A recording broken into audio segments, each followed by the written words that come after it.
En Afrique et en Asie, augmenter la compétitivité des produits finis tout en réduisant la facture énergétique grâce à la valorisation de biomasse représente un enjeu économique majeur pour les pays, tant pour maximiser la valeur ajoutée nationale qu'en matière de création d'emplois. Ces industries peuvent par exemple concerner la transformation de la noix de cajou, du riz ou encore du bois. Néanmoins, la gestion des résidus de transformation et l'approvisionnement en électricité peuvent s'avérer compliqués et coûteux pour les industriels. Le projet AgroGazelec, appuyé par le Fonds français pour l'environnement mondial, a pour vocation de les valoriser en les transformant en électricité au sein même des agro-industries. S'ils sont gérés de manière durable, ces résidus deviennent une opportunité pour ces entreprises. Leur facture d'électricité est effacée et ils peuvent également bénéficier de revenus complémentaires avec la revente de biocharbon ou de l'excédent d'électricité sur les réseaux électriques. L'objectif du programme est de développer une solution viable pour la valorisation des résidus agricoles et agro-industriels à travers leur gazéification et la production d'électricité dans des groupes électrogènes adaptés. De par sa modularité, cette technologie est adaptée pour des puissances entre 100 kW et 2 MW électriques. Cela passe notamment par la capitalisation d'expériences précédentes au Cambodge où IED Invest opère ce type de centrale depuis 2011 afin de transférer cette technologie ainsi que sa fabrication en Afrique de l'Ouest. La réalisation de projets pilotes permettra de mettre l'accent sur l'appropriation locale à travers de la formation et de répliquer ce modèle dans la sous-région, que ce soit à partir de coques d'anacarde, de balles de riz ou de résidus issus de la transformation du bois par exemple. Le programme AgroGazelec favorisera ainsi le développement du tissu économique local, la transition énergétique ainsi que la protection de l'environnement.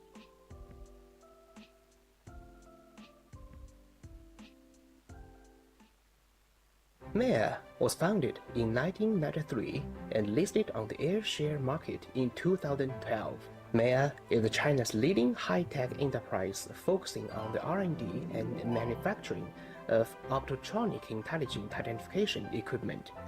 MEA is committed to applying intelligent identification technology to cashew sorting and processing by developing a full range of cashew color sorters, such as CF series, KM series, KF series, KFS3 series, K4 series, KS4 series, CG.A series, M series, XS series, XM series, XL series, etc.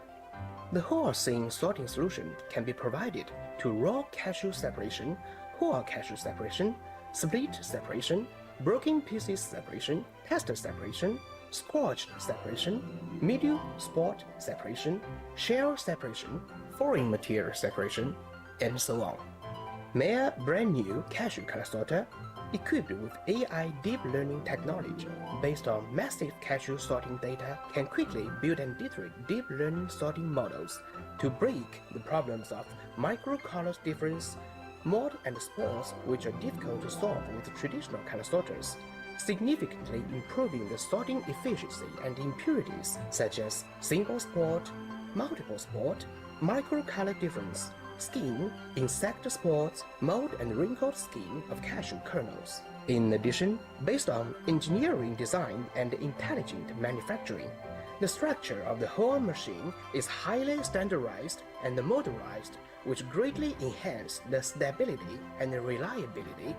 MEA is dedicated to creating more value for cashew processors.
En Afrique et en Asie, augmenter la compétitivité des produits finis tout en réduisant la facture énergétique grâce à la valorisation de biomasse représente un enjeu économique majeur pour les pays, tant pour maximiser la valeur ajoutée nationale qu'en matière de création d'emplois.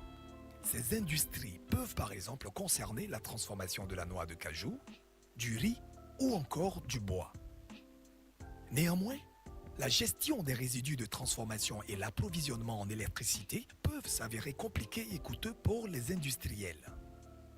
Le projet AgroGazelec, appuyé par le Fonds français pour l'environnement mondial, a pour vocation de les valoriser en les transformant en électricité au sein même des agro-industries. S'ils sont gérés de manière durable, ces résidus deviennent une opportunité pour ces entreprises. Leur facture d'électricité est effacée et ils peuvent également bénéficier de revenus complémentaires avec la revente de biocharbon ou de l'excédent d'électricité sur le réseau électrique. L'objectif du programme est de développer une solution viable pour la valorisation des résidus agricoles et agro-industriels à travers leur gazéification et la production d'électricité dans des groupes électrogènes adaptés. De par sa modularité, cette technologie est adaptée pour des puissances entre 100 kW et 2 MW électriques. Cela passe notamment par la capitalisation d'expériences précédentes au Cambodge où IED Invest opère ce type de centrale depuis 2011 afin de transférer cette technologie ainsi que sa fabrication en Afrique de l'Ouest. La réalisation de projets pilotes permettra de mettre l'accent sur l'appropriation locale à travers de la formation et de répliquer ce modèle dans la sous-région, que ce soit à partir de coques d'anacarde, de balles de riz ou de résidus issus de la transformation du bois par exemple. Le programme AgroGazelec favorisera ainsi le développement du tissu économique local, la transition énergétique ainsi que la protection de l'environnement.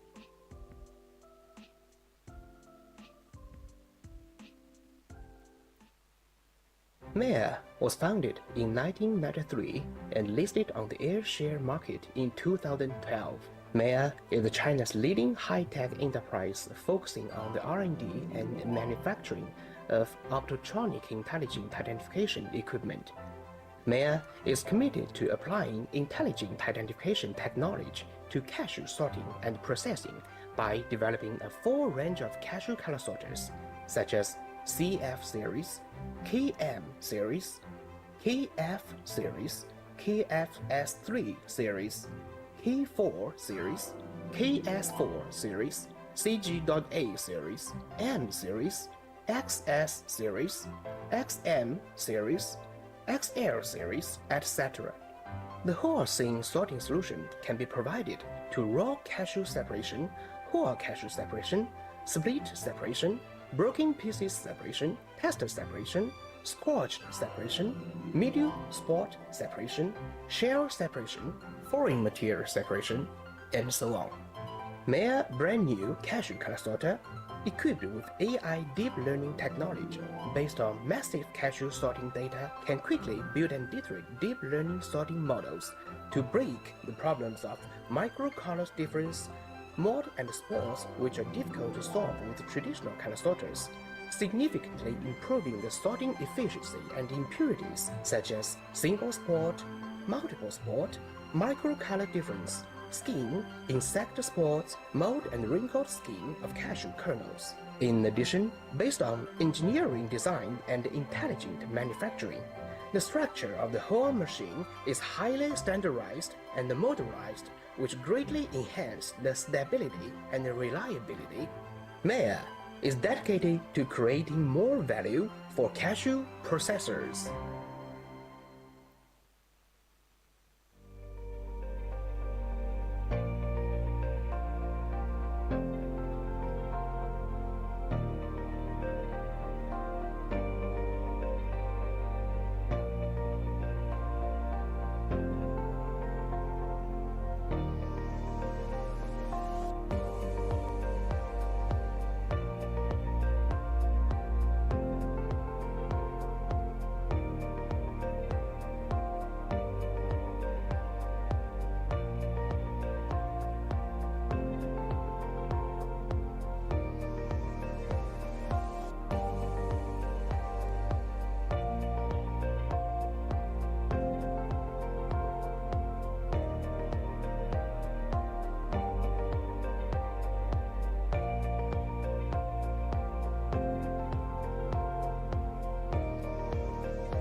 En Afrique et en Asie, augmenter la compétitivité des produits finis tout en réduisant la facture énergétique grâce à la valorisation de biomasse représente un enjeu économique majeur pour les pays, tant pour maximiser la valeur ajoutée nationale qu'en matière de création d'emplois.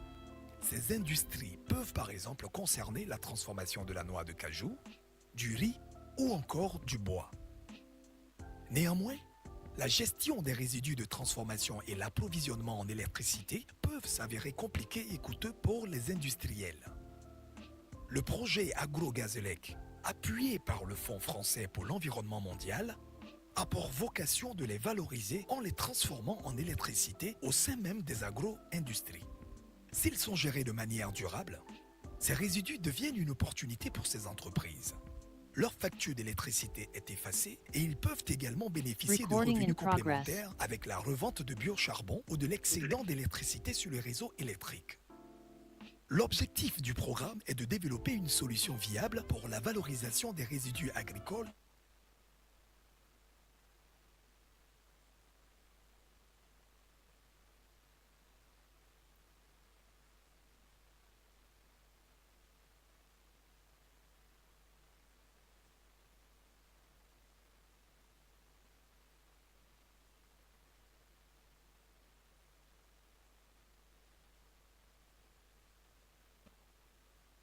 Hello from wherever you are, and welcome to another session of the Global Markets Encounter with Jim Fitzpatrick.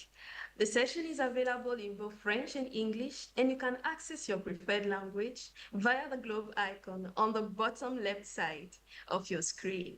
The webinar is streamed live on the ACA Facebook page and YouTube channel, and you can access them via the links that will be shared in the chats below. You can ask your questions and leave comments in the discussion box. This webinar is made possible through the support of our partners and sponsors, and I would like to acknowledge the European Union, the Organization of African, Caribbean, and Pacific States, the GIZ MoveCom Cashew Project, the Sustainable Nuts Initiative, and the Cashew Club. Before I hand over to Jim for today's session, please allow me to remind you that the 19th ACA Annual Cashew Conference and Expo will take place from the 18th to 21st of November this year in Dar es Salaam, Tanzania. As you register before August 31st, you will enjoy the early bird rates. Good morning, Jim. Good morning, Stella. How are you? I'm good. How are you? Yeah, I'm soldiering on in a very wet and windy Ireland this morning. We're not getting the weather we expected, but we keep going. I know, right? Over to you. Thanks very much indeed. Good morning, everyone, or good afternoon. Wherever you are, you're very welcome to our 81st, believe it or not, our 81st Global Market Encounter. Today we're going to talk mostly about markets. So I wanted to focus on some of the, let's say, the ongoing issues, some of the markets, some of the news, a crop review, probably the last crop review until we get into Southern Hemisphere crops in September, October. We'll have a look at the situation in Vietnam and in India, but particularly in Vietnam because that seems quite topical at the moment. And then at the end, if you've got any questions, if you'd like to make any comments, put them in the chat, raise your hand, we'd love to hear from you.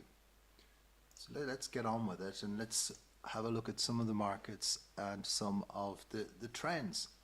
So what's the news?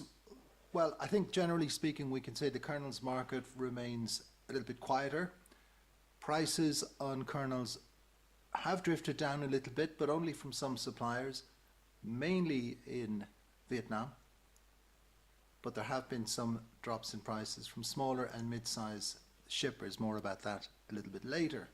Burkina Faso has ended or suspended, or whatever the term is, the ban on exports. But the movement of cargo is not necessarily going to go quickly or smoothly as that change has come. It's interesting to see, and we saw this last year in Cote d'Ivoire, that when you suspend something unexpectedly, it has quite a long shadow. And the shadow of the Ivorian ban is still over the market. more about that in a while too. Talking about trade and talking about trade talks, we'll have a look at Vietnam in their trade talks with the United States and what they've proposed and what appears to be some progress.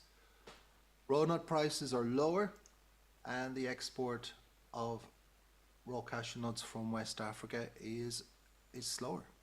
And it looks to me as if, again, we are going to see some further logistical issues as the season goes on. That's the big news. Let's have a look at some of those issues as we go on in the course of the discussion. And we will also have a look at prices. So first of all, let's have a look at RCN prices. So what we've seen is almost everywhere prices have seen what I would call a correction because they were too high. And we've seen prices fall. And funny enough, we haven't seen traded prices fall so much. What we have seen is offered prices have fallen.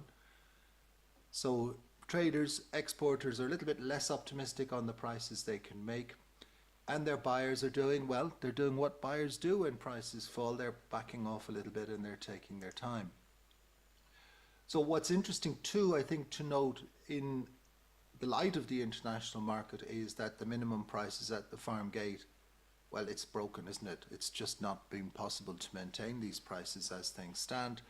Farmers who have either held on because they had to or held on because they wanted to, they're just not seeing the prices that should be reflected given the minimum pricing levels. And that's for a lot of reasons. It's partially because some of the prices set were a little bit high this year. Anyway, on it goes, and it looks as if we're going to see further falls in RCN prices. There are inventories in West Africa, notably in Cote d'Ivoire, and some of these inventories are at local level. Inventories at local level are likely to cause market volatility. So when we look at these prices, and you can see on the screen, which I hope you can see, the general trend in prices has been down. Prices have slipped back substantially.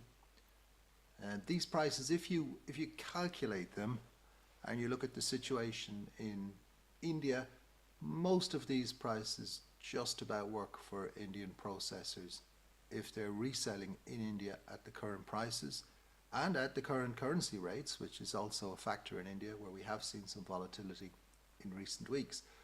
But if we calculate in Vietnam, even with highly competitive pricing in Vietnam, or highly competitive costs in Vietnam for processing in those big factories, it's still pretty tight calculation for Vietnamese processors.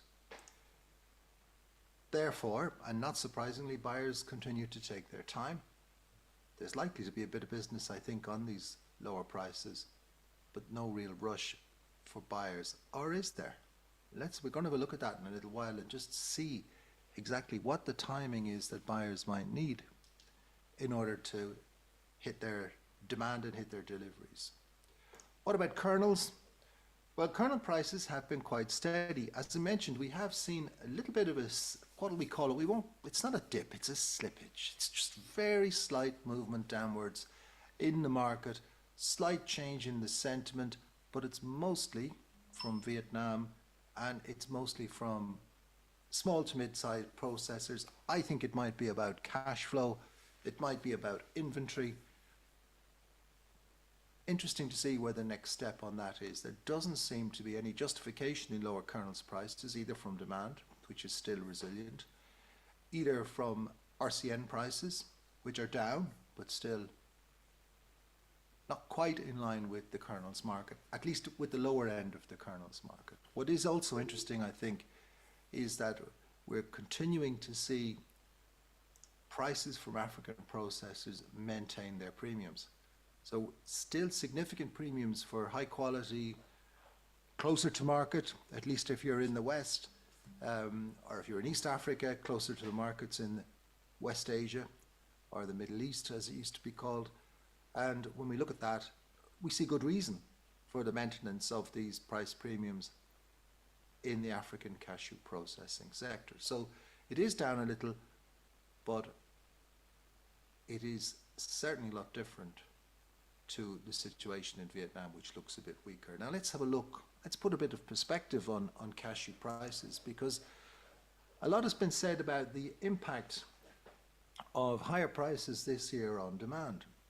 And so far, the impact of higher prices on demand has been relatively small. So I thought we might just put a bit of perspective. So there's a nice colourful chart. And what it shows is, it shows 6 years of prices, high, low, average, and the closing price for each year. What does it tell us? Well, initially, it tells us that although we are right now, and I've picked $3.20 as the prices, although we're above prices of 23, 22, and 2021, we're still lower than the peak or the average at the close of last year, and we're back at prices back towards 2020. So I don't think, looking at these prices, that there is any particular threat to demand just simply on the level of prices. Let's have a look at this question. So could demand collapse due to higher prices? We're talking about cashew kernels, we're talking about international markets, and we're trying to just put current pricing in the context of a longer period. So if we look at this chart, so this one goes back to January 2010. This is 15 years of price charts. And mind you, if you go back another 10 years, you'd see quite a similar pattern. Big price booms, big bubbles that burst. All bubbles burst, so do cashew price bubbles. If we look at this situation and we go back, what we see is a long period through 2021, 2024, a long period below the current price, and a long period back a little bit further above the current price. How does that impact demand? Well, when we look at demand, and so let's have a look at this little chart up here. This is in the right top corner, and when we look at this one, what we're charting here is the annual price average, that's the red dotted line, and the annual demand growth rate. So by how much did demand change in any given year in these three markets? We looked at the three big markets of the world: North America, the biggest market, of course, India, and the European market. Not only one of the biggest, but also in recent years one of the faster growing markets. So when we look at that, what we see in periods of lower prices, down here 23, 22, we see fast growth in some markets. We saw fast growth in India, but we almost always see growth in India. Looking back, no matter where the price was, you've got to go back to 2010, which was a little bit of an economic crisis. You've got to go back there to find a period when the Indian market wasn't growing one way or another. I mean, it may not have grown quickly, it may have grown slowly. Now, I'm excluding 2020 because don't forget, 2020, COVID, lockdowns in the second half of the year, nobody knew what was going on. Obviously, a fall in demand. And markets where distribution was by more traditional methods suffered more than markets that had advanced logistics and supermarkets and so on. So you didn't see in Europe, the blue bars, you didn't see much of an impact in 2020. But what we have seen in Europe is that 2020, 2010 and 11 and 2022, both periods of a little bit of an economic shock, saw downturns in demand. But otherwise, we continued to see growth. I mean, maybe it was slow growth, maybe it was marginal, but it was there.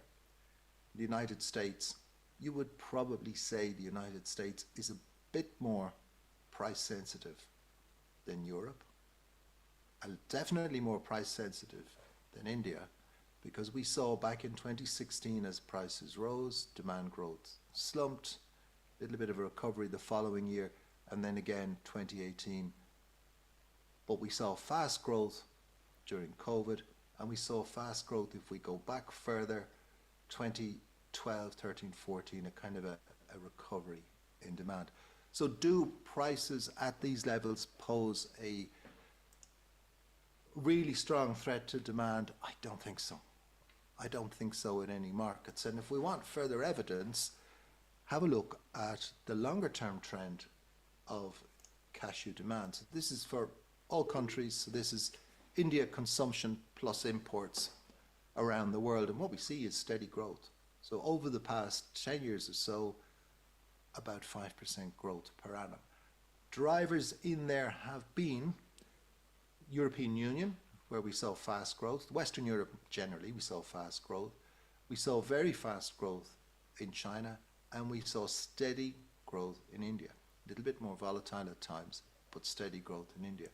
So I don't think, looking at the evidence in front of us, that higher prices this year, and we're still way, way below the kind of levels we saw back in the middle of the last decade. We're still way below the kind of levels we saw at the beginning of the last decade. And during that period, we still saw growth. So I don't think that there is likely to be a collapse in demand due to higher prices. I've seen that written in some places, and I just don't understand where people are coming from. Please enlighten me if you think different. Let's have a look at some of the news, and we'll focus on Africa, because it's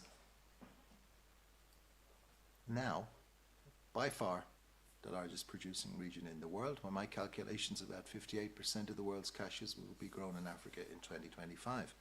We start in East Africa.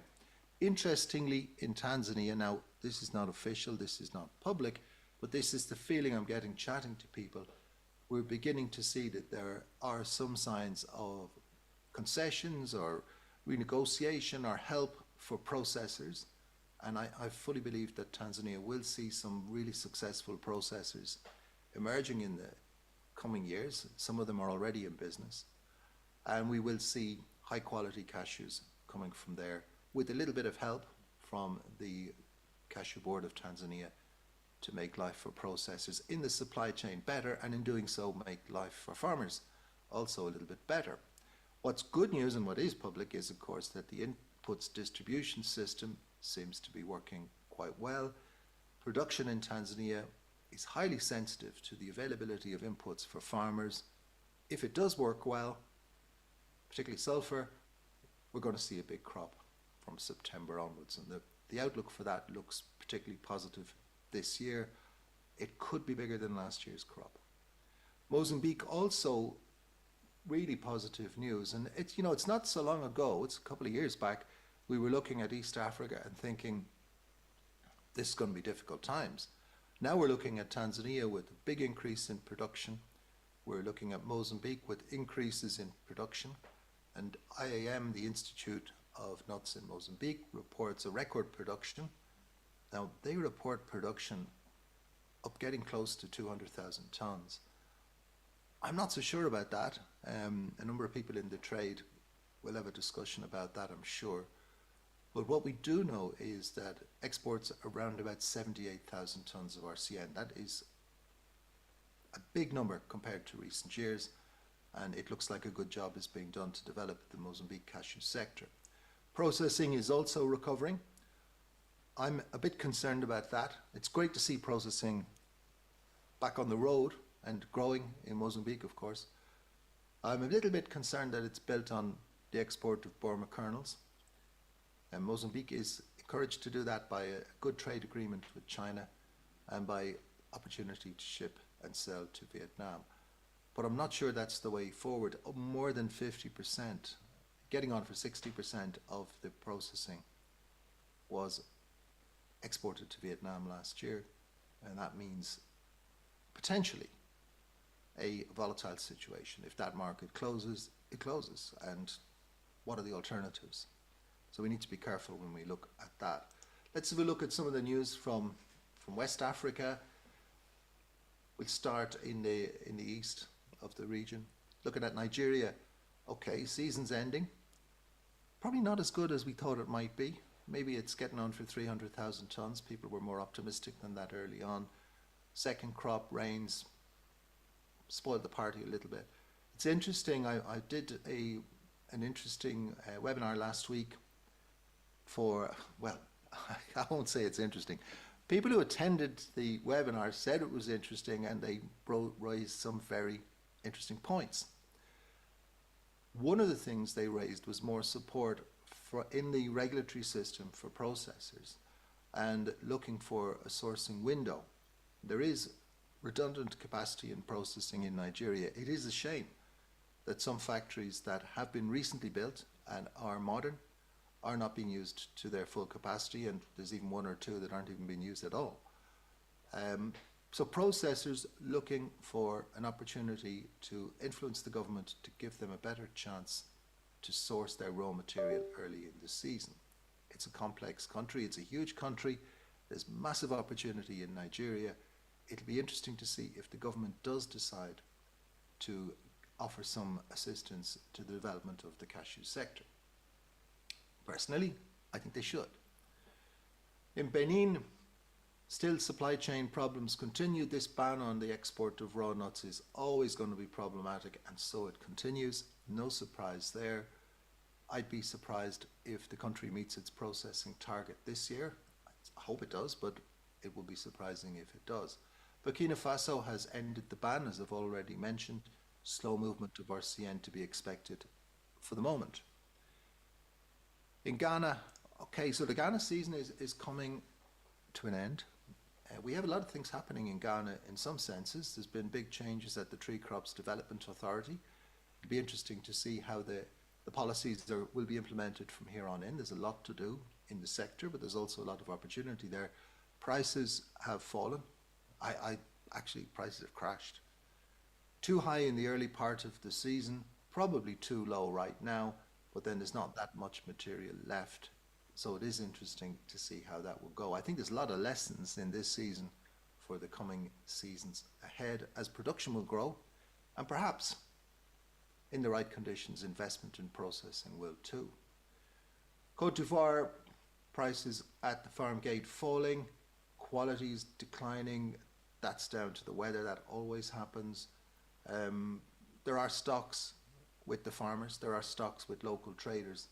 I think the holding of stocks locally is dangerous for prices in the short term. Definitely farmers who started the year with really good experience, really good quality, really good material, coming off a very fair, maybe even a bit high minimum farm gate price. Later farmers, people who held on, people who are in other parts of the country, maybe further north, they've now got something to wrestle with as the market falls. Buying is slow, prices are low, and quality is declining. There's even talk that the processing subsidy, or more correctly, the export processing subsidy, will end next year. And we mentioned that a couple of GMEs back. That looks more likely now. And that will mean there are many high volume processors well established in their business will continue. There are others dependent on the subsidy who may have problems. More about that as the year goes on. And in Guinea-Bissau and in Senegal, it looks like the crop is continuing. It looks pretty good. It's not going to be the huge crop that was originally talked about, but it is going to be a good crop. It's definitely better than last year. Quality looks good. Not too much activity on the export front right now, but I think that's only a short time away. So overall, this is all happening later in West Africa this year than it did last year, and last year was later than the year before. We're definitely seeing a change in the buying pattern, particularly from Vietnamese processors. We'll have a look at that shortly. But before we do, let's have a look at the crop situation overall. In African countries, end of season, as I said, I think it's around 280,000 tons. A little bit disappointing, processing under pressure. In Benin, good crop, ended or coming to an end. Smuggling, well, smuggling's big business now, and it's not necessarily big business done by big companies, it's big business done by lots of individuals just moving product. and it's kind of logical actually, but it doesn't help policy, and it probably means that the target to process 120,000 tonnes will not be met. Whether that target was ever realistic is another matter. Personally, I don't think it was. But not meeting an unrealistic target does have a kind of negative connotation for the sector, and that's obviously not good. Côte d'Ivoire, CCA has increased their estimate of the crop. I think it's bigger than that, and I just worked that out by looking at the numbers. I think we've got at least 1.3 million tonne crop, maybe more than that.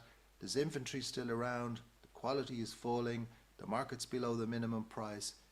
Huge questions about how you manage this situation. Questions about infrastructure, questions about drying, questions about minimum pricing, questions about how to manage the season. Further west, Guinea, 200,000 tonne initial estimate. I think it's a bit lower than that, but this is not a major difference. Issues at the port of Conakry. Burkina we've talked about. I think that the movement will be slower than expected. You can't turn it on and turn it off. A lot of the buyers' representatives, people who would be looking at quality, people who would be arranging the trucks, they are elsewhere right now. And it could be that if they return to Burkina Faso, it has a knock-on effect elsewhere. It has a knock-on effect further west, possibly in Burkina Faso, in Guinea-Bissau, excuse me. It could also be that Burkina Faso ends up being a little bit neglected. And I have some concerns now about the movement of this crop, whether or not it's not needed now, but it is needed later. When will it move? And if it doesn't move, how will it be managed in the meantime? Guinea-Bissau crop looks better than last year. Quality maybe declined slightly, but so far really good. Farm gate price is in or around about the minimum reference price. Slow start to the season. It's been a slow start to the season everywhere. Senegal, interesting to see Senegal building trade ties with Vietnam this week. I'm not sure Vietnam is the right market for Senegalese RCN, given its quality. I might think that India might be a little bit more interested in that. But that's the direction of movement at the moment, where we're seeing some interest in developing trade ties on all products, but obviously RCN will be one of those. So the overview on production, I've reduced our estimate of the crop now by about 3% over the last 3 weeks. It's 3 weeks since we've been with you. It's a great crop, I think, size-wise, globally. Our estimate is a little bit down, but that would still mean a crop on the optimistic side above 2023, in other words, a new record.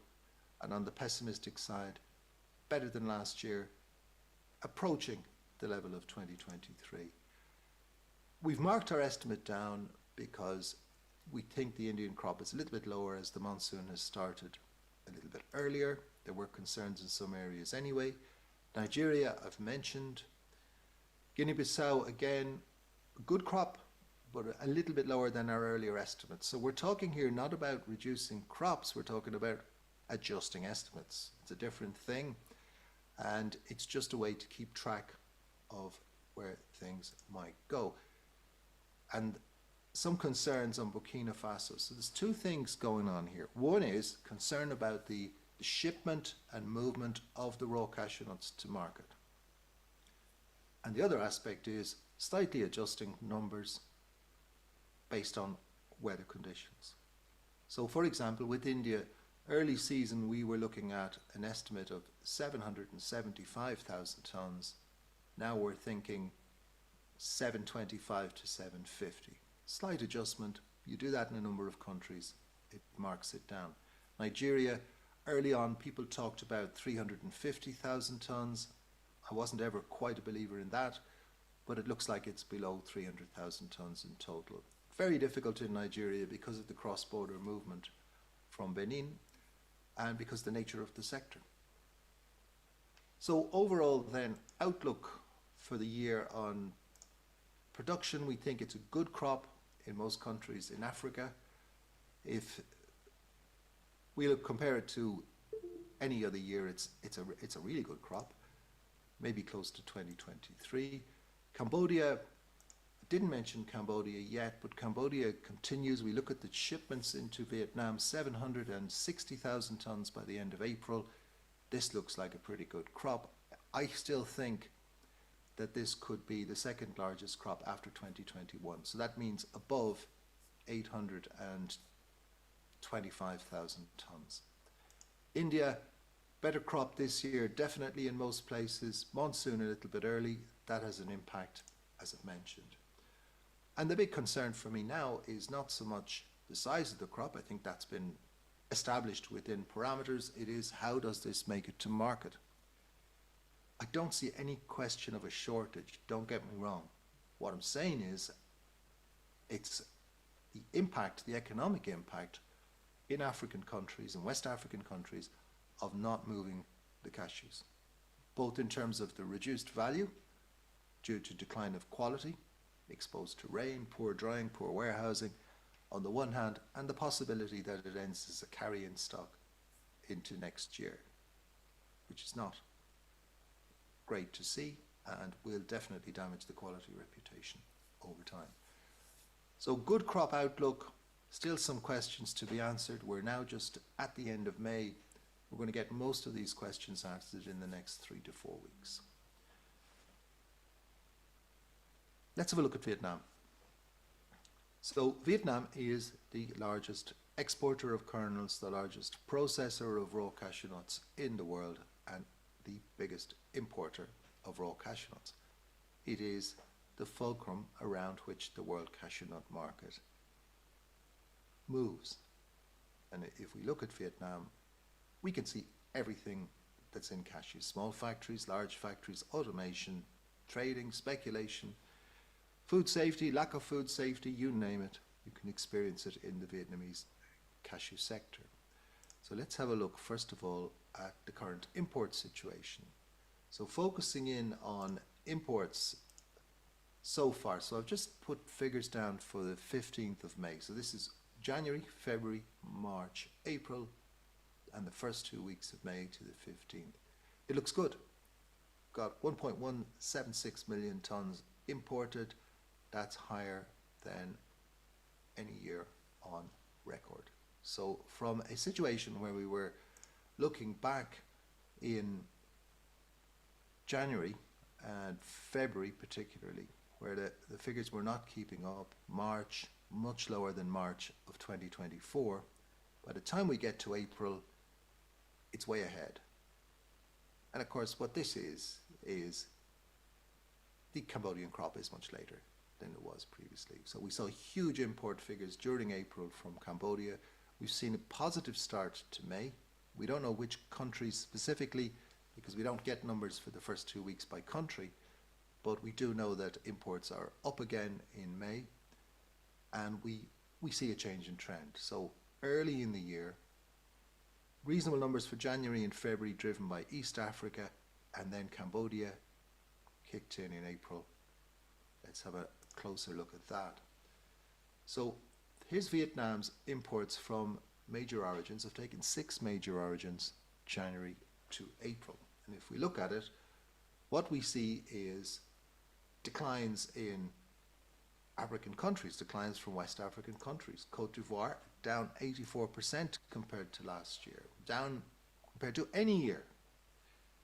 Ghana down 55%, Nigeria down 39%. So we've seen a big decline in the imports to Vietnam from West African countries in that period.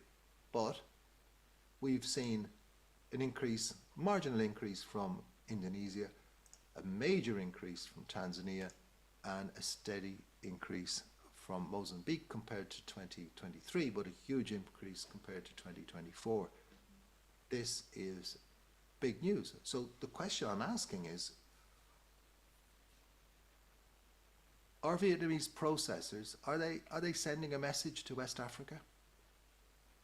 Are they sending a message that we will think about you later due to taxes, due to the suspensions in export? Are they saying if you do that, we will look elsewhere as our preference for supply. Vietnamese processors will have paid higher prices in Tanzania than they would have in West Africa. They will have paid higher prices in Indonesia. And they will, of course, have paid higher prices in Cambodia. Now, they will have got higher quality too, make no mistake. But this tends to suggest, on this evidence, that there is a trend in the buying pattern that is changing. Vinacas has been saying to its members, suggesting, at least the market analysts have, that they should take it easy on the purchasing of raw material, not to rush in, to take the opportunity. Can they afford to take their time? Well, maybe they can. So if we look at Cambodia, so here we have Vietnam's imports January to April from Cambodia. And so these are Vietnam's Customs Authority figures, and we see a 7% rise over last year. But go back 2023, 2022, this is a major increase. So what we see is that since 2022, an increase of 200,000 tons. That's a full month of processing in Vietnam. Marginal increase from last year, and I wouldn't be surprised that we will see this number move up again significantly during May. So what we're seeing that the main West African countries combined, so we're looking at Ghana, Nigeria, we're looking at Cote d'Ivoire, at this time of year, imports are down by about 100,000 tons. But East Africa imports, that includes Mozambique and Tanzania, up by 88,000. Now the Mozambique figure is based on exports, so it might be in or around that, but it's big. And Cambodia is up by 47,000 over last year. So what we're seeing is more raw material available, but that West Africa is not playing a part in that. So Vietnamese situation has changed significantly. So we start out the year, we look at imports and we say, okay, imports are up by about 111,000 tons. That's about 18 days processing in Vietnam. Exports are down by the raw cashew nut equivalent, so I used 22% outturn and I calculated about 89,000 tons less in the RCN equivalent. So we've added now 111 plus 89. Imports up, exports down. There were lower opening stocks than in 2024, and production in Vietnam is probably lower this year. It's probably around about 300,000 tons, maybe 325, but it's lower by 25 to 50,000 tons than would have been hoped for. Nonetheless, 111 plus 89 plus the stocks less, say 25,000 tons, that puts a much better supply position than previously. That supply position is better by at least 100,000 tons, I think. Now there is some uncertainty obviously for Vietnamese processors in relation to their key market in the United States, 25% of their exports. There's concern in that market because they are officially at the moment likely to see much higher tariffs, 46% from July 10th onwards. That may not happen. We'll talk about that in a moment. So let's have a look at this situation. So we go in and we look at the first half exports for May were better than 2024. Is that a signal? I'm not sure. There may have been increased shipments to the United States to make the deadline before tariffs are up to be renegotiated again. On the other hand, first half May imports were up by 23% on the first half of May last year. That again is an impact, I think, probably of Cambodia. Crop keeps coming. Now there's downsides to buying Cambodian RCN and Tanzanian RCN. The downsides is really that you need to pay for it. So you need to pay for it earlier. A shipment comes in, so let's say 1 million tons someday comes in between the two, you got to pay for that. Tanzanian arrives latest in April. The Cambodian material most of it arrives by the end of April, and it continues then, it'll continue to the end of the year. But it is definitely more demanding from a cash flow point of view. So this may be the reason that we are seeing some Vietnamese processors have a look at the situation and say, let's start to sell something. And in a quiet market, that's going to bring prices down, but probably not down by too much. So look for arriving shipments into Vietnam. By the way, the same applies in India. When you get physical arrivals, you get a little bit of anxiousness amongst processors. Look for physical arrivals from West Africa to put a little pressure on kernels prices, because inventories, if the supply position is better, it means the inventories are higher. It means the demand for cash to finance that is greater. But it also means that Vietnamese processors can buy later.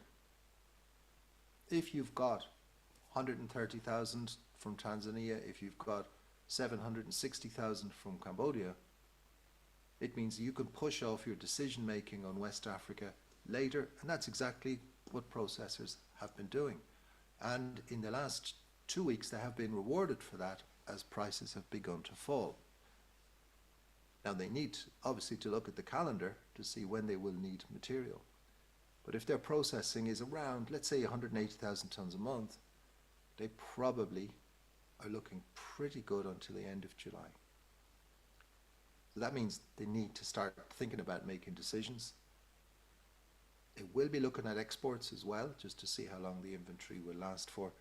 But we are potentially seeing a situation where the export season in West Africa goes on much longer than normal and much longer than expected, for a much greater volume than expected too. One of the things that's going to challenge Vietnamese processors is what happens in their relationship with the United States and the United States tariff situation. So as we know, the US announced these punitive tariffs of 46% for Vietnam. Why? Because Vietnam has a really positive trade balance with the United States. Vietnamese companies sell Americans more than they buy from them. There's nothing surprising about that. An economically developing country and the most advanced, well, at least most economically advanced country in the world. Suspended until July 9th, and there's some discussion going on. So they've had some meetings. Vietnam proposed, at least as I interpreted, a rate on, they looked at those things which there's no real competition with the United States. Products that the US doesn't grow, products that the US needs to buy. Cashews is amongst them, but also basics, pepper, coffee, seafood. These are things that Vietnam supplies to the United States and has absolutely no real competitive aspect in terms of US exports. It's not, we're not talking here about computer chips or cars. We're talking about foodstuffs which do not grow in the US. And it looks as if the USDA, now the USDA is not the decision maker in this case, but it looks as if the USDA agrees to this, at least in principle, and that would have a positive impact. So it may well be that come July 9th or before, that we will see Vietnam, who was very quick to react, very quick to offer concessions, very quick to start talks, that Vietnam may avoid the 46%, 10% import tariff on cashews into the United States. As I've said before, my opinion is that it would not have a major impact on demand. There may even be, by the time we get there, an element of some pent-up demand where we would see more orders. On the basis of certainty, we would see some more orders from American buyers. Time will tell. So Vietnam, well supplied to RCN for the time being, wondering about the trade talks, needs to buy some RCN, sees prices falling, doing what buyers do when they see prices falling, waiting. All of this has an impact for African countries. So I think it's important to have a look at that. So the Vietnamese situation is absolutely linked to Cambodia, and we need to look at what the rise of Cambodia as a producer means. Well, it means, first of all, much more cashews in the world. Cambodia's production in 2018 was 200,000 tons. Last year it was 840,000 tons. So more cashews and more cashews early. So this little chart is seasonality. So the red dotted bars, that's when the crop becomes available to processors in Vietnam or in India. So you can see it goes up in April, up in May, peaks in June, and then comes down. That's when it might be available. The arrival of Cambodia has shifted that earlier in the year. So there's more raw cashew nuts available earlier for Vietnamese buyers, because Indian buyers do not buy much in Cambodia, if any. So what it means is that there's an additional, since 2019, there's an additional 600,000 tons. The current production, less the production then. Additional 600,000 is available within 1 day's drive of major Vietnamese processing areas. 1 day might be a slight exaggeration, but I hope you get the point.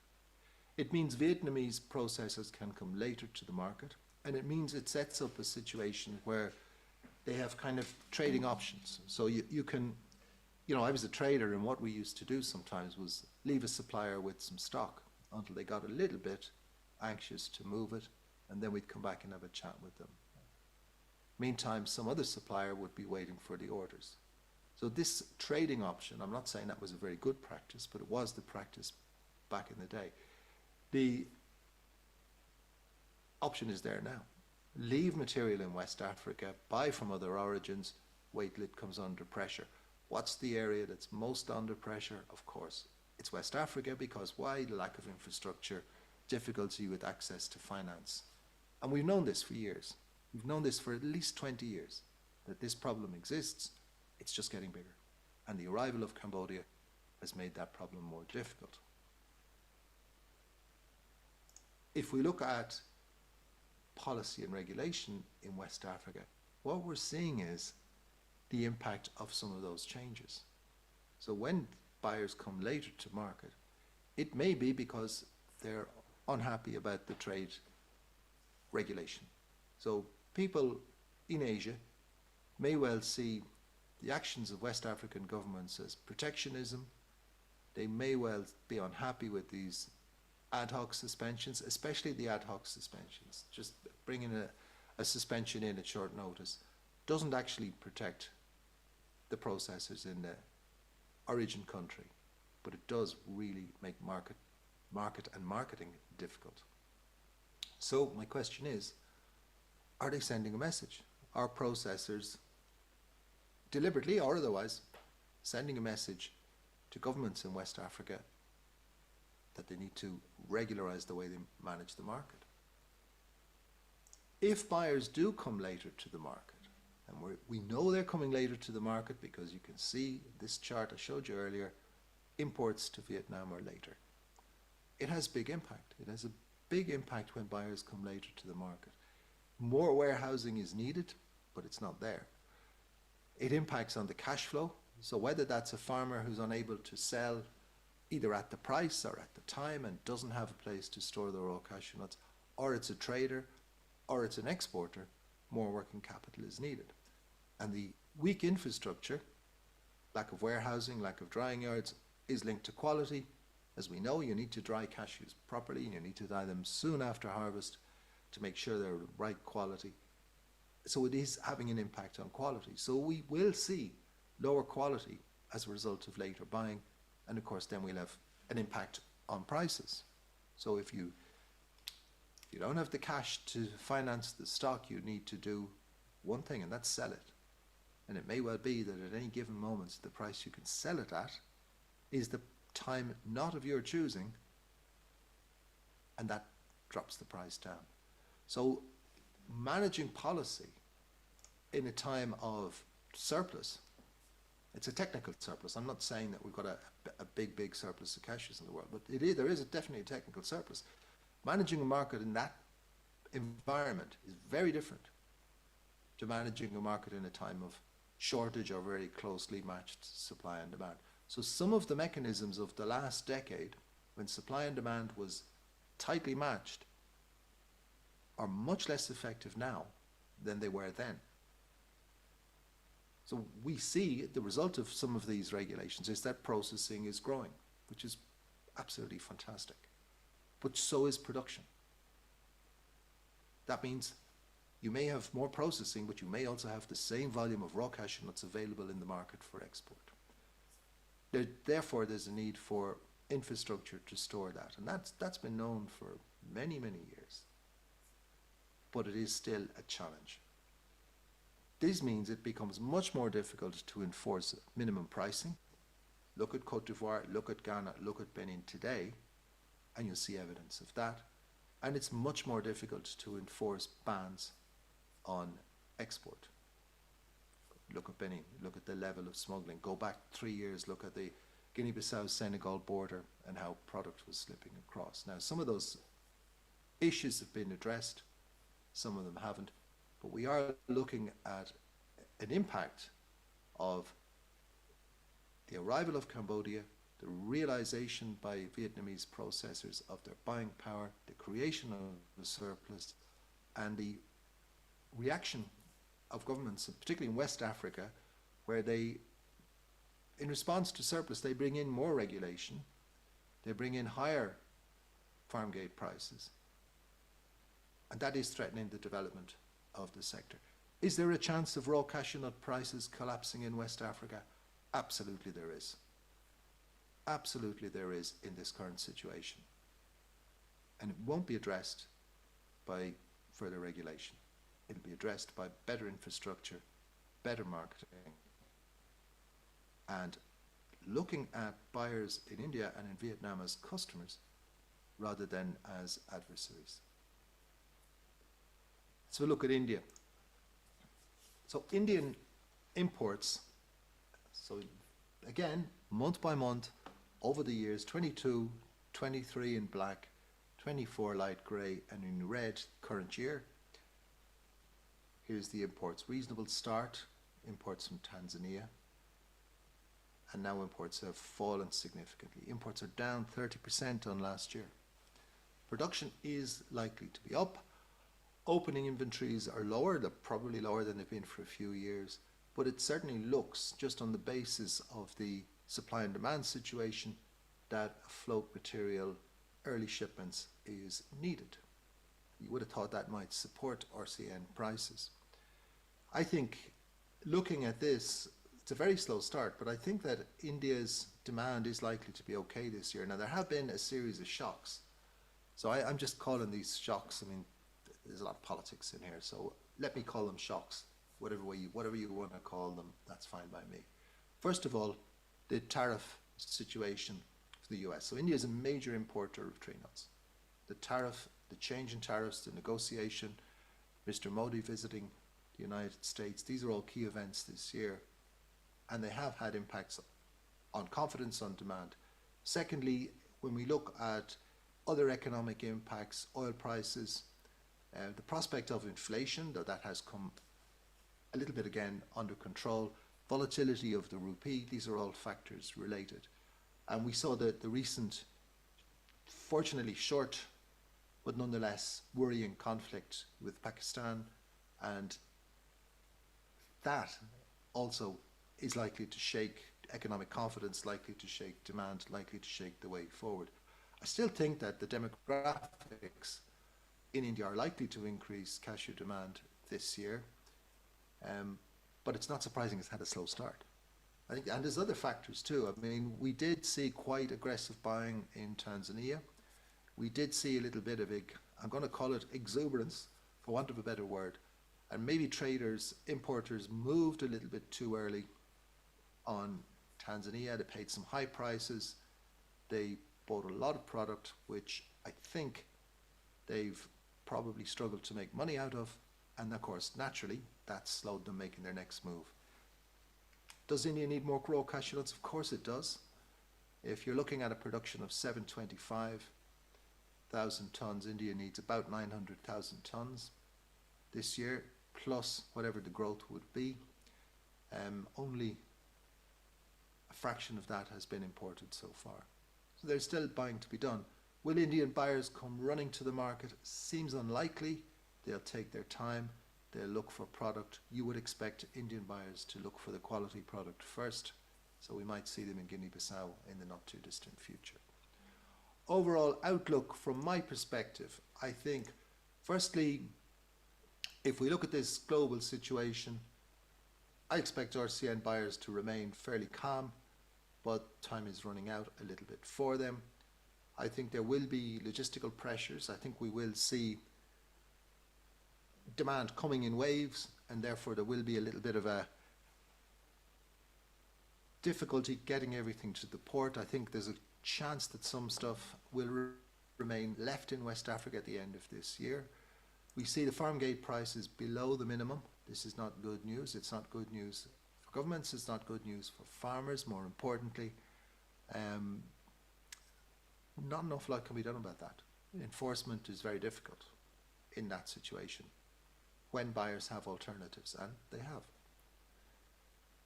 RCN, if you've got inventory of RCN, you probably want to sell it, I would say. And that goes, I guess, everywhere from the farmer to the local trader to the LBA to the assembler to the exporter, all the way through to the major multinational traders of RCN. So I think of a slightly weaker RCN market in the coming weeks, but that we are beginning to see levels that will be attractive, and we could see buyers come in then and start to pick up some material. They don't have long. It's June next week, and that means calendar, clock, whatever you want to look at it, is running, and we may just have maybe just about $50 a ton off finding the real level for RCN for this year. Hopefully so, because that means material can move and the quality can be preserved. Demand-wise, I think that demand for cashew kernels remains resilient this year. I'm hoping the one factor that could undermine that, the US tariffs, that good sense will prevail. Good sense is a scarce commodity these days, but I'm hoping will prevail in that case, and I would remain relatively optimistic for kernels demand for the rest of 2025. So thank you very much for listening and watching. Let me pass you back to Stella. We'll see if there's any comments or questions. Stella, over to you.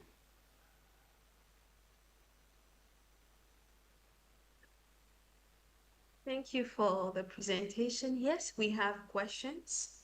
The first one is with reference to the subsidies withdrawal policy.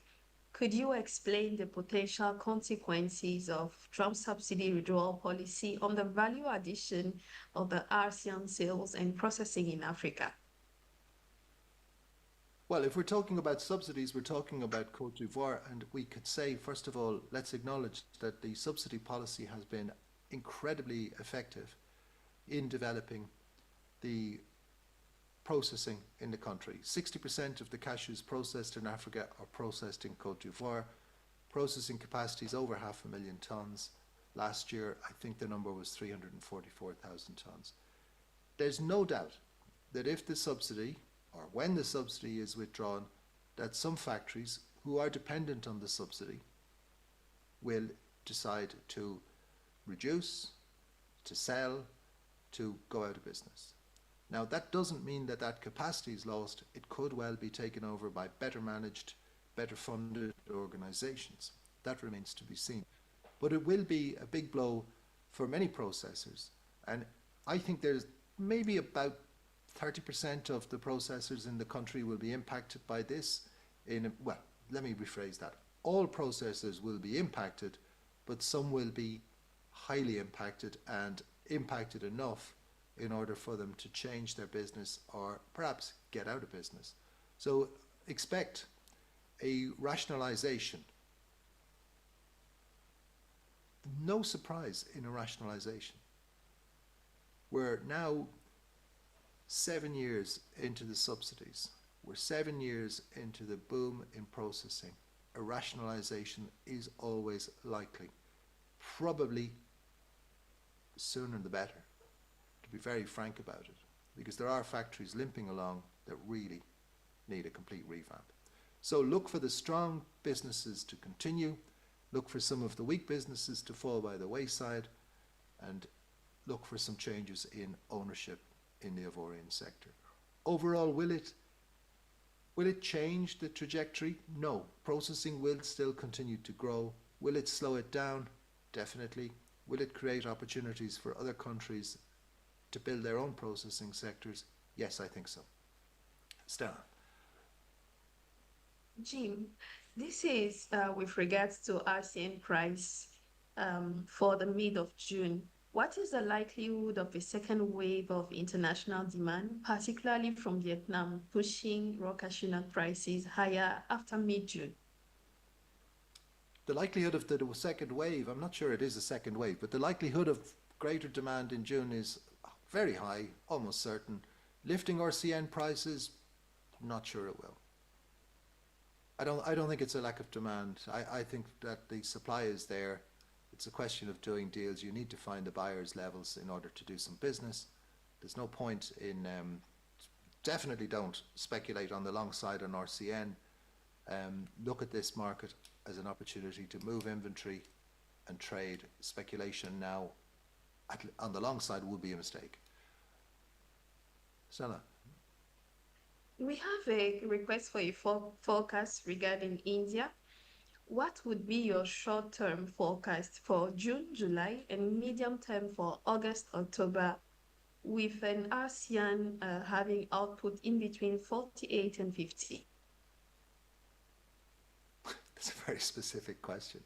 $50 lower than it is today. That's about as brave as I'm going to get making a prospect. But I wouldn't be holding off for that too much either, because if you want to buy 48, 50 pounds, you might need to buy now in order to secure that quality. Especially from Cote d'Ivoire, especially from Ghana, whatever's left, or Burkina. If you want to buy 52, look at Guinea-Bissau, and probably less of a downside on prices there. Stella. Thank you, Jim. Still on the forecast, which origins are expected to offer better quality raw cashew nuts during June, July, despite the rainy season? Well, if we look at Guinea-Bissau, Senegal, the Gambia, at this time of year, those are the countries that offer the highest quality raw cashew nuts, amongst the best in the world, and the rains may have a slight impact there, but not hugely. So if you're looking to buy the best RCN, that's the place to buy it. If you're looking for the best price, probably there are other countries. Thank you, Jim. Is there a realistic chance that Tanzanian or East African crops will arrive earlier this year? If so, when and at what expected price levels? Unfortunately, I didn't bring my crystal ball with me today, so I couldn't possibly guess on that. I mean, early crop, that's about weather. I'm not going to guess on the weather in East Africa. I'm certainly not going to guess on prices. You would imagine that prices may not be as high from Tanzania as they were last year, because buyers will be more conservative. But that aspect, the auction in other words, will not kick off until well into mid-October, regardless of when the crop arrives. So if I knew the answer to that question, I would know the lottery numbers for next week. Stella. Jim, I have a very long question here. This year, there has been no carryover of the raw cashew nut stocks in Vietnam and India. Some processing capacity have lost earlier in this year and cannot be recovered now. Will this lead to a storage of kernels and potentially drive up kernel prices? Meanwhile, delays in Africa raw cashew nuts arrival could result in the oversupply of late ASEAN. How might this imbalance to him shortage kernel but surplus of raw cashew nuts?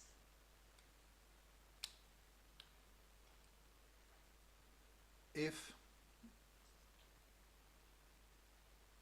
there is a reduction in the processing capacity, a doesn't necessarily mean that kernels prices will go up. This is not, you're not looking at a fixed kernels demand. So if you've lower processing capacity, it doesn't necessarily mean that that capacity is utilized. Capacity is only important if there's raw material to utilize it. So when you talk about a reduced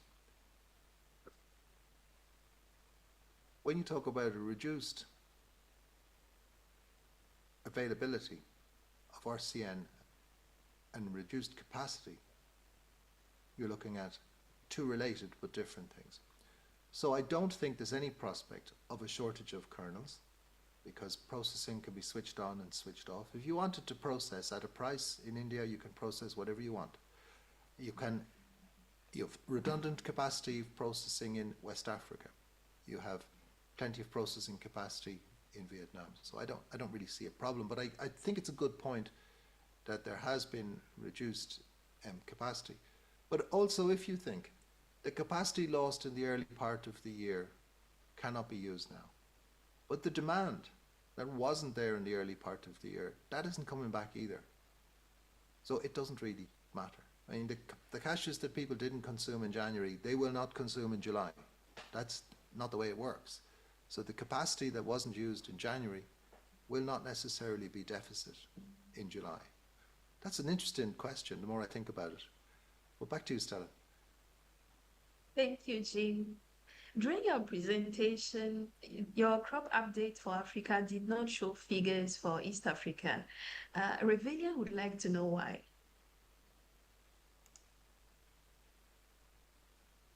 It didn't show updates for East Africa. But there's no crop in East Africa at this time of year. What are we going to update? Thank you, Jim. We have another question from Espoir, and he would like to know why Vietnamese purchases from West Africa are this lower between January and April. What are the risks on midterm for the countries, or is it just a short-term trend? Espoir, that's the whole basis of our discussion today. So what we've discussed today is that Vietnam's purchases are lower because of Cambodia. Vietnam's purchases are lower because of Tanzania.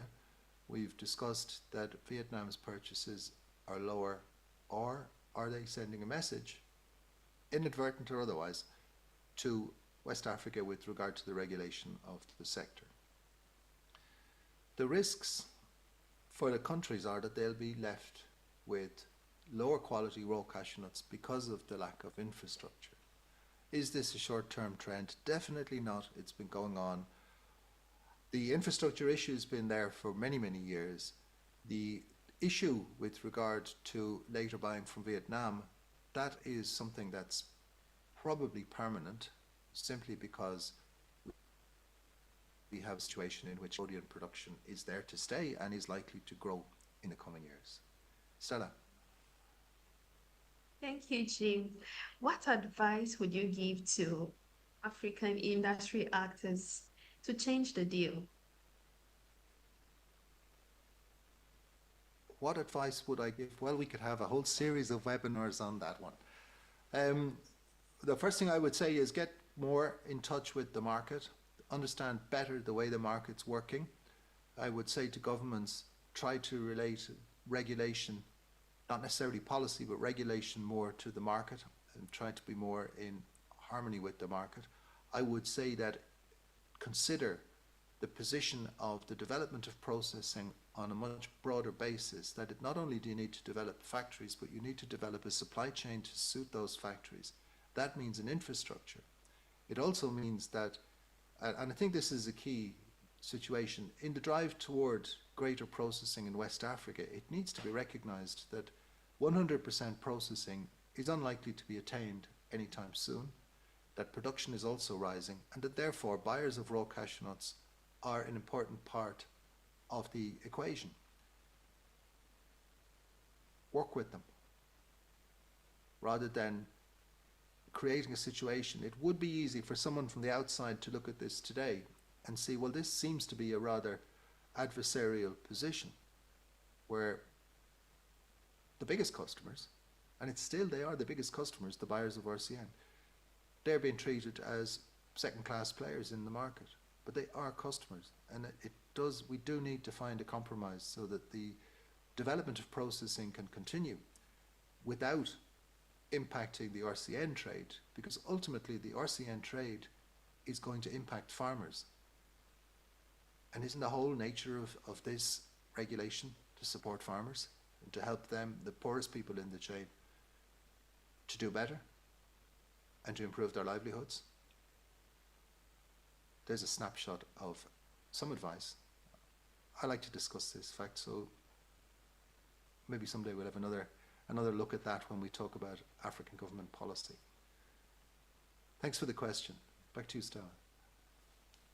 James, someone would like to request you to go over again the Vietnam situation for Africa. You spoke about it in one of your slides, and he's interested in the 600,000 tons available with the day's drive.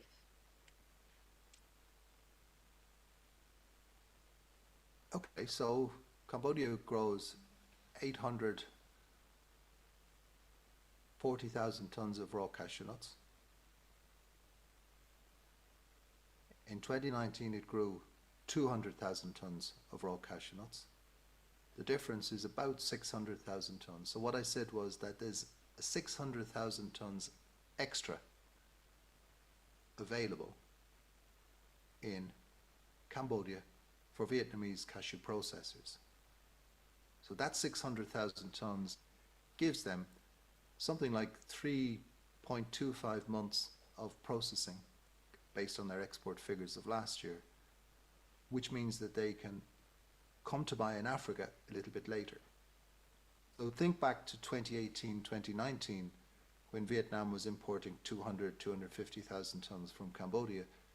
They needed to come to African countries much earlier to buy in order to get material in during May and June to process. Today, that's pushed out later. So it means that at that moment, they just don't have the same pressure on them to buy early. Meantime, production in West Africa has increased.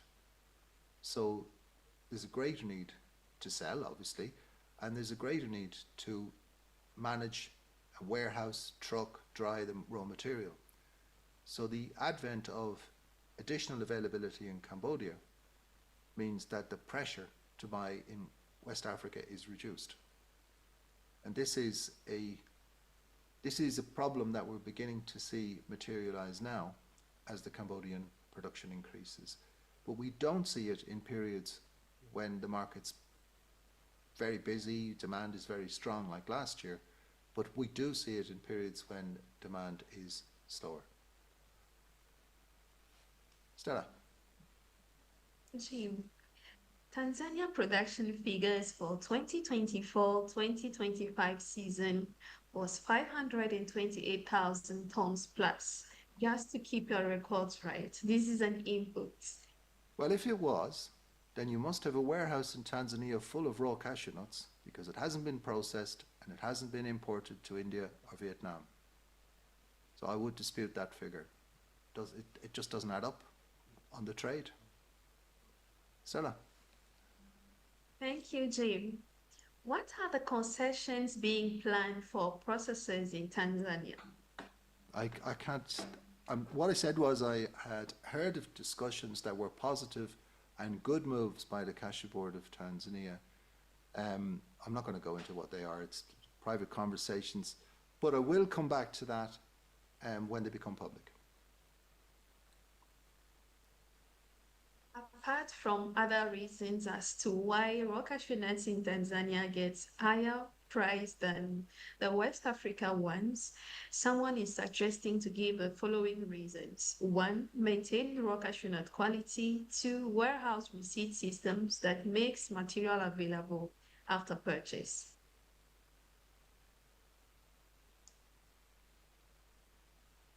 I'm not sure what relevance that has to today's discussion. Definitely Tanzanian RCN is higher quality.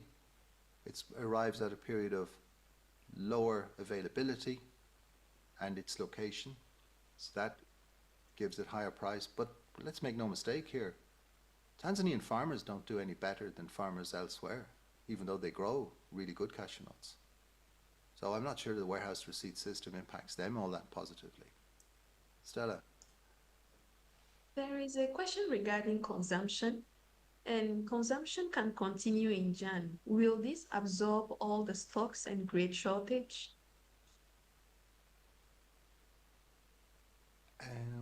Consumption can continue next January. They will absorb all the, I presume Jan is January, they will absorb all the stocks and create shortages. Well, that wouldn't have been the pattern in the past. In January, we get a little bit of additional consumption, but it often depends on seasonal events, New Year in China, for example, when it happens. There's no real trend of January creating a shortage. On the contrary. How about the same thing about short stocks during the Diwali season in India? Only if they don't buy the raw cashew nuts that they need. Stella. Thank you, Jim. We have Rebellion again that comes back and he's asking regarding all online trading that provide transparent binding and timely resource provision. He thinks this saves a lot of time and enhances cost effectiveness. Okay, so Rebellion, we're very well aware of the benefits of Tanzania, but for someone from the Cashew Board of Tanzania to come on to the webinar and talk about Tanzania at a time of year when we're not paying attention because the crop is not happening, it would be much better to join us, as we've asked the Director General of the board on a number of occasions, closer to the season, when you're very welcome to advertise the Tanzanian cashew sector. But it's not really relevant for today. Stella. Jim, I'm going on with some of our few last questions, and we are coming back to Cote d'Ivoire. In view of the prospects of subsidies removal in Cote d'Ivoire and tariff problems in the US, what are the chances of survival for small processors and what critical size do they need to reach at least equilibrium? I think it is tough for small processors these days. It is very difficult to control costs in a small processing unit. But I think that there is a future for smaller processing units, and I think that one of the key things is to find a strong value addition niche. So if you're a small processor, you need something other than simply selling on price quality.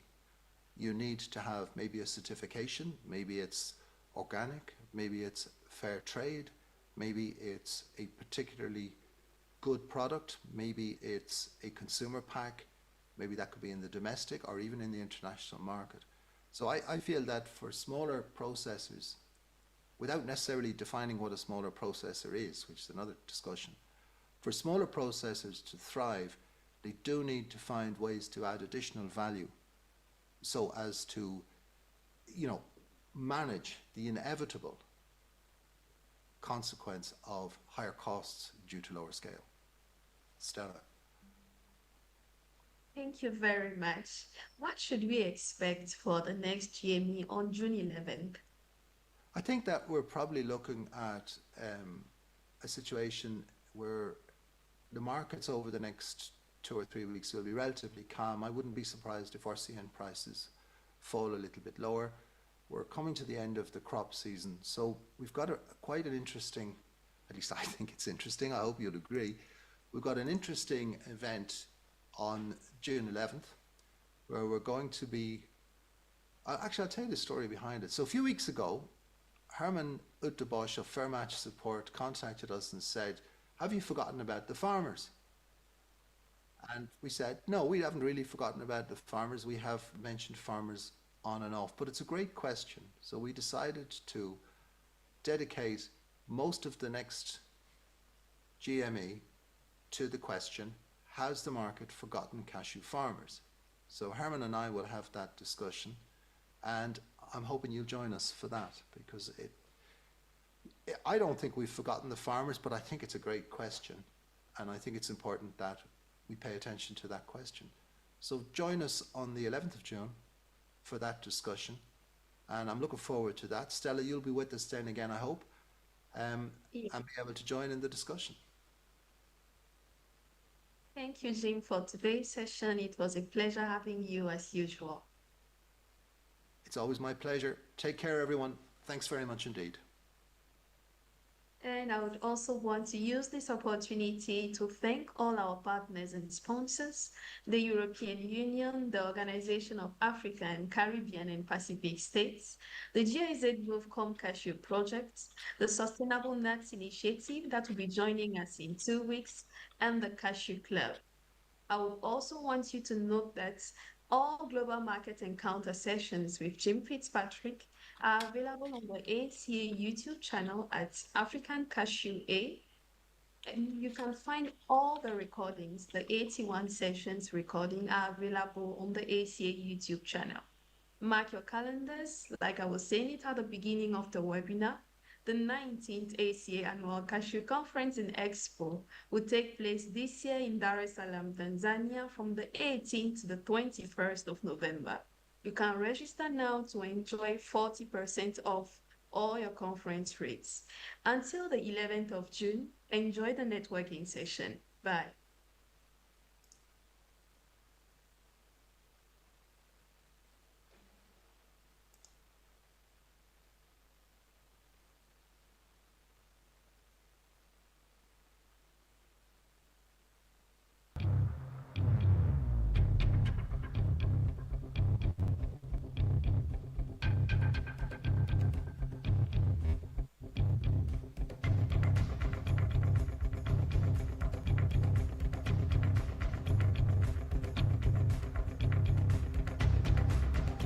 Recording stopped.